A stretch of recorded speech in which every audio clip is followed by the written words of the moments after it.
Hello guys, it's me, Era, and welcome back to my channel. And for today's video guys, share ko sa inyo yung experience ko about sa miscarriage.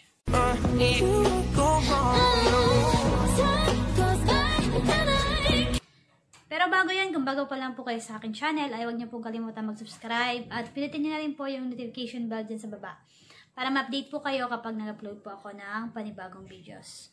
So ayan guys, let's start.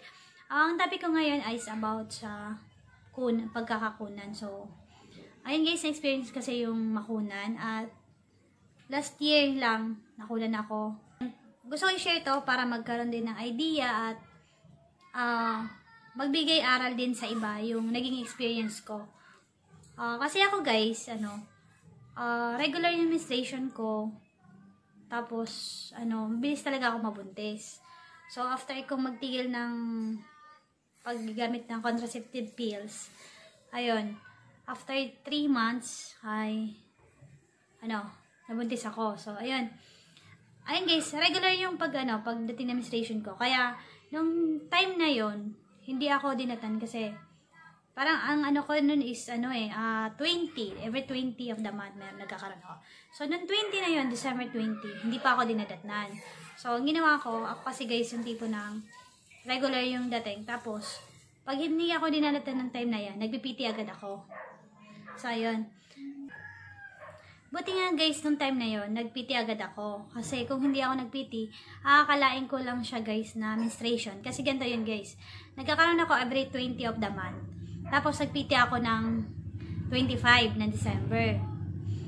Tapos, bago mga 28, dinugo ako. So guys, kung sa iba yon na hindi nagpiti, kunwari kayo hindi kayo nagpiti nung na hindi pa kayo dinadatnan, iisipin natin guys na lang yun. Dinugo lang tayo, nagkaroon lang tayo, 'di ba? Kasi nga ang konti nung time na pagitan. So, kung hindi tayo kaya importante guys yung yung naglilista tayo o kaya naglalagay tayo ng date doon sa calendar kung kailan tayo nagkaroon at kung kailan tayo natapos. So, ayun. Nung nung nagpiti nga ako guys, 'di ba, ng 25, tapos 28 nagkaroon ako. Tapos yung regla na yun, yung dugo, siya, parang lang, parang natural lang ng dugo na na yung parang may buo lang. So, ayun. Sakala ko nga, ay lang, nagdinugo lang ako. Kasi ako nun December, kasi busy sa store. Nagkabantay na akong tindahan. Tapos nung hindi ko pa nga alam, syempre nagbubuhat-buhat ako ng mga paninda, galing pa nabilin din Soria, ayun. Saka pagod na pagod, saka stress siguro kasi nga masyadong madami yung namimili at mapagod mamili ng mga items. So ayun, yung yung dugo, hindi naman siya tuloy-tuloy. So konti lang yan yung pumatak, parang niregla ka lang ng konti.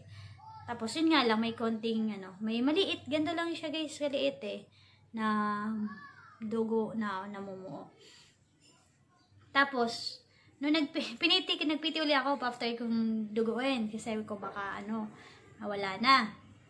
So piti ako, positive pa ya guys yung result. Sabi ko, ay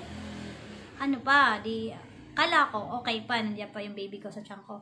So ayun, nagpunta ako guys sa midwife. Tapos, ayun, nilistahan niya ako ng, tinurukan niya ako ng pampakapit. Kasi, para daw hindi nga matuluyan na malaglag yung baby ko. So, ayun, tapos pinabedrest niya ako. Nagbedrest ako ng ilang araw. Tapos, guys, yung dugo, para akong niregla pa rin. Hindi siya hindi siya nag-stop. Pero pakunti-kunti lang. Tapos, after 3 days, kasi parang minakabahan ako kasi hindi ko parang hindi siya, parang wala na akong maramdaman sa tiyan ko, ganun. Kahit naman sa tiyan kasi may pumipintig na sa tiyan natin, di ba guys? So, ayun, nung pagpiti ko uli, negative na yung result. Ayun, negative na. So, ibig sabihin, wala na.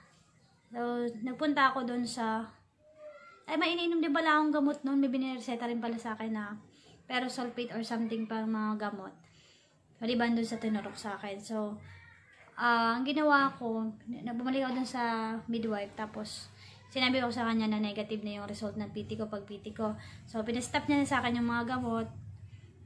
Tapos, nirequest niya ako na nirequest ako ng midwife na transvaginal ultrasound. So, yun kasi yung pwede na pagpapa-ultrasound sa tulad ko na 1 month pa lang yung tiyan. So, kasi hindi pa pwede yung mga yung dito lang sa yung Doppler ultrasound, hindi pa yun pwede kasi nga pakaliit pa ng baby.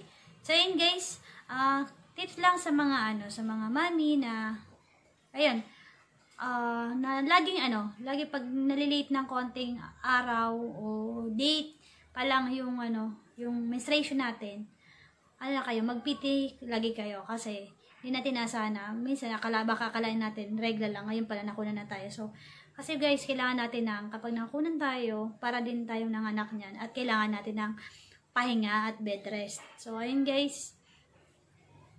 At second, kailangan natin magpatingin talaga sa mga doktor at midwife, sa mga consultation.